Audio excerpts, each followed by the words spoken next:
पासा पलट गया। एक सेठ जी थे, उन्होंने अपनी सारी ज़िंदगी बहुत मेहनत की थी, इसलिए वो काफ़ी धनवान थे। उनका नाम गांव के अमीर लोगों में आता था।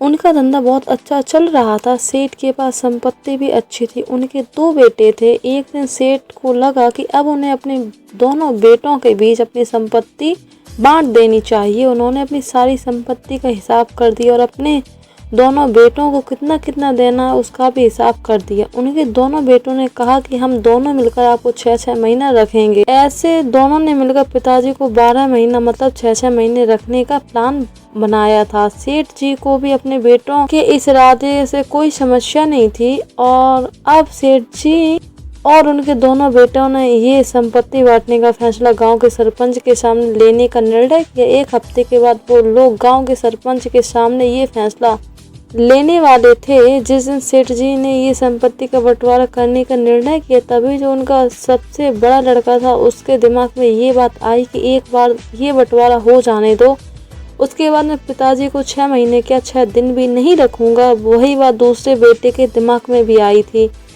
वो दोनों सोच रहे थे कि एक बार संपत्ति अपने नाम हो जाए उसके बाद क्या करना है वो तो हमें देखना है।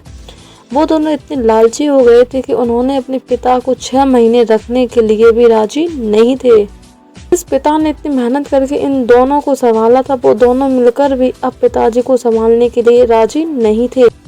दोनों कुछ इसलिए नहीं बोल रहे थे ताकि अगर उन्होंने पहले ही यह बता दिया तो बंटवारे में उनको अपना हिस्सा नहीं मिलता।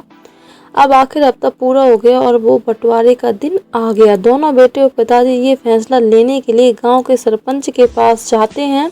गांव के सरपंच सेठ जी से पूछते हैं कि आप अपनी सारी संपत्ति दोनों बेटों को बांटना चाहते हैं और वो दोनों बदले में आपको 6-6 महीने अपने घर पर रखेंगे। क्या आपका ये अंतिम फैसला है?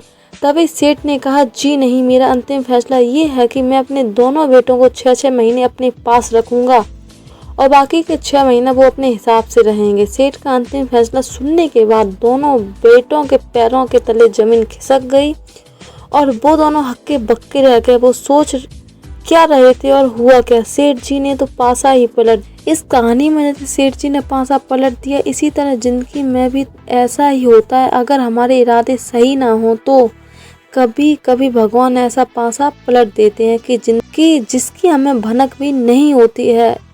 इरादे अच्छे रखने चाहिए क्योंकि ऊपर वाला सब देख रहा है। हम सभी को बेवकूफ़ बना सकते हैं पर भगवान को नहीं। आई होप आपको इस कहानी से बहुत कुछ सीखने को मिला होगा। कहानी को लास्ट तक सुनने के लिए आपका बहुत बहुत धन्यवाद।